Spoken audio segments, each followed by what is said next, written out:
Hello and welcome to Town Talk with Town Square Buzz. Today we're fortunate enough to be able to talk with Cody Cunningham, who is Chief Communications Officer with McKinney ISD. Cody, thanks for joining us. Absolutely. Thanks for the opportunity. I know your schedule's super busy. Yeah. You've been out talking to our residents in our community about the upcoming bond election. Mm-hmm. Yeah, we've spent really the last probably month and a half doing presentations really to any group that will have us. So it's been great, I think, to get out there and really hopefully answer the tough questions, provide really accurate information, and it's gone really well. So I want to talk more about the bond issue because I think there's a lot of information that our readers and viewers need to or would like to know. Sure. Before we get into that, I've had some questions from our readers. One being, can you address the reduction in staff that you have currently been having to put into action? How is that going, and what does that mean for a district? That's been a really tough issue for us. It's one that, of course, I think most public school districts are facing right now. It's been difficult. The process has been a challenge, but it's also a challenge to call a bond election at the same time. Right. It just so happened that these two events kind of collided at the same time, but the challenge is really is helping and trying to get the community to understand that they're really two separate issues. The bond, of course, being our capital funds, the state cuts affecting our operating funds, and really how those are very separate issues. So in other words, the money from the bond cannot go to pay teachers' salaries. As much as we would like to do that, it doesn't. It just goes to taking care of our facilities, accommodating the growth and that sort of thing. As far as the reductions, we're looking right now at cutting somewhere between 130 and 140 positions in McKinney ISD. Now, that is a lot of positions. However, I think relative to our size, compared to other districts, we're doing much better than a lot of other districts, even districts close to us. I think one thing that's encouraging about this is that when we started this process, Dr. Kennedy, the board, our administration were very adamant about starting at central office and then working our way down. Okay. We want to protect the classroom as much as possible. When you look at the cuts that are being made, there are 3 times as many central office and non-instructional positions that are being affected, opposed to teachers. And so, it's not easy. They say that hospitals don't operate with doctors alone. Right. And so, obviously, we know we need to start with support staff, but it certainly does have some impact on campuses. So you really are trying to put the kids first. Yeah, absolutely. Yeah. I mean, I don't think it's easy to tell one teacher that they don't have a job, especially because of this, because we're not, in almost every case, we're not letting teachers go that we want to let go. I mean, these are people who have committed their life to education, who are doing a very good job for us, but the fact of the matter is, the state is cutting our funding, and that puts us in a pretty difficult position. I understand that some of them will be allowed to reapply for a certain number of positions. Is that correct? That's correct. I think that's a really good point to make, is that we have an opportunity for a lot of these teachers to come back in the district, maybe in a different role or maybe on a different campus, but we are going to give preference in those available jobs to our own employees first. The other thing I think that is positive is that we do have quite a few teachers who are going to retire or resign just because they're kind of ending their career, or they're moving into another field, or maybe their spouse is accepting a job in another community. That obviously takes care of some of those cuts. So when you hear 135 positions, doesn't necessarily mean it's 135 people losing their jobs. In some cases, many of those teachers are resigning or retiring anyway. So that's certainly a good thing. Thanks for that clarification. Okay, let's talk about the bond itself. Could you explain what the key components of the bond issue are?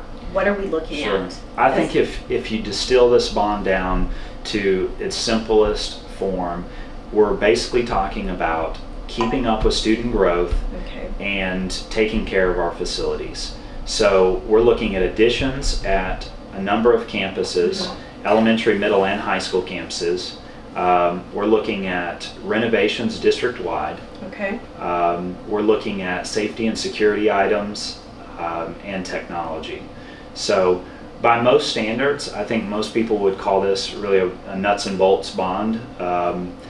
You know, there are some things in there to get excited about, I think, not just infrastructure, like the technology, like the improvements in McKinney High School, McKinney North High School.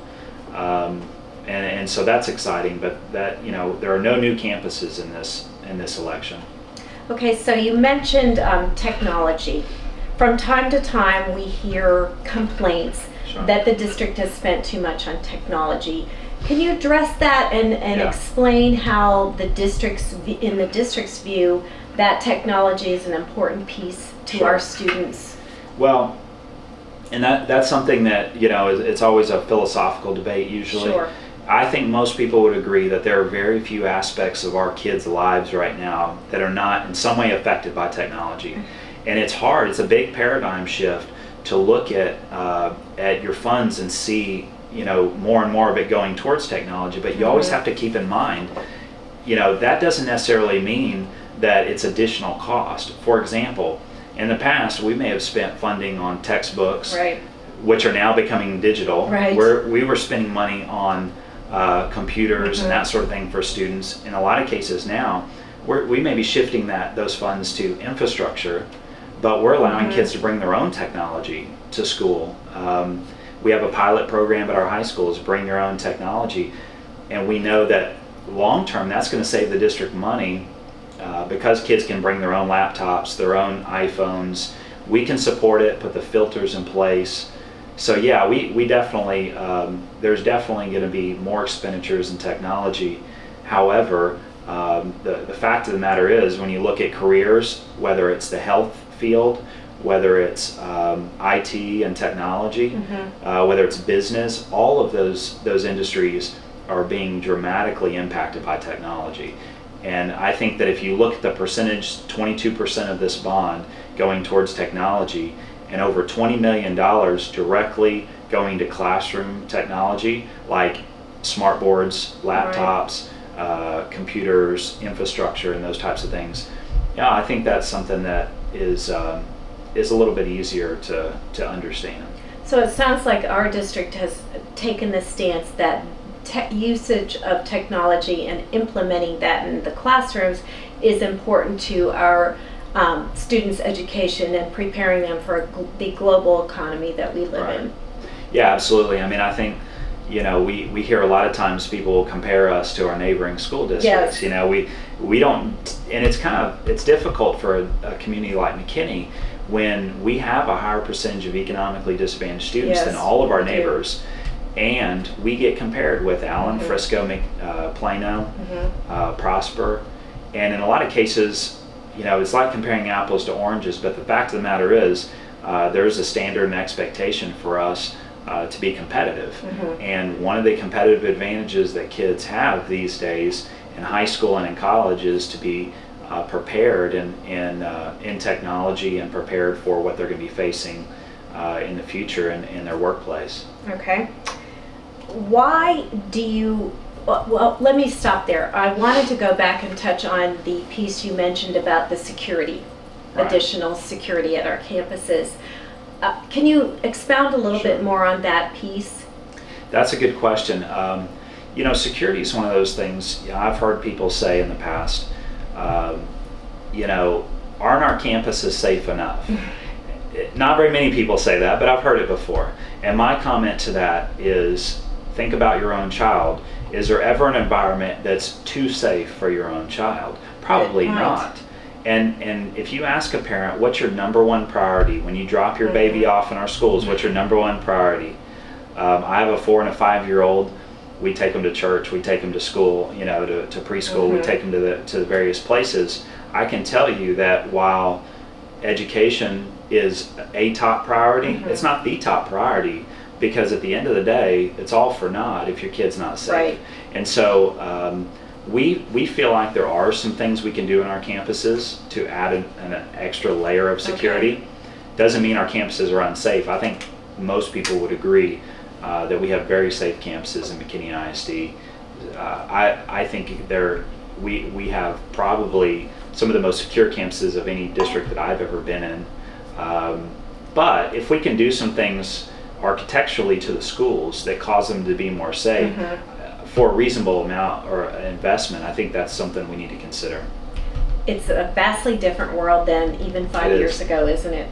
It is, and you know, just as an example, one of the things that we're going to be looking at, or one of the things that would be included in this bond, are additional security vestibules for our schools. I see. We have that in our newer schools. A lot of the older designs, like Wolford, Valley Creek, McKinney High School, when you open those doors and walk into the school, you have free roaming access to the whole school.